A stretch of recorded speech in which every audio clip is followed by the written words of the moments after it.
నీ గురించి ఎంతమంది ఆలోచిస్తుంటారో మీ అమ్మ అయ్యుండొచ్చు, అమ్మాయి భద్రంగా కాలేజ్ నుంచి తిరిగి రావాలని ఆలోచిస్తుంది అంతే. ఇంకా మీ నాన్న, ఫ్రెండ్స్, తమ్ముడు, రిలేటివ్స్, నేను మాత్రమే ఎప్పుడూ ఆలోచిస్తుంటాను. ఇదిగో ఈ సెకండ్ కూడా నువ్వు ఇంటికి సరిగ్గా చేరాలని ఆలోచిస్తున్నాను. నీ కాలికి ఒక చిన్న ఎదురు దెబ్బ కూడా తగలకూడదని ఆలోచిస్తున్నాను. అది చూడు, ఎదురుగా వస్తున్నాడా అబ్బాయి, నిన్ను చూడకూడదు, నేను రాసుకోకూడదు.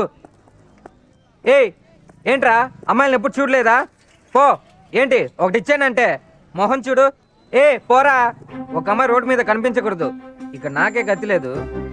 సైడ్కి రా. కారు.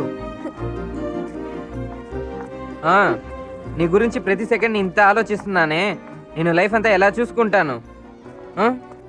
నువ్వు లవ్ చేయకపోయినా పర్వాలేదు, కనీసం నా ఫ్రెండ్గా అయినా ఉండొచ్చుగా.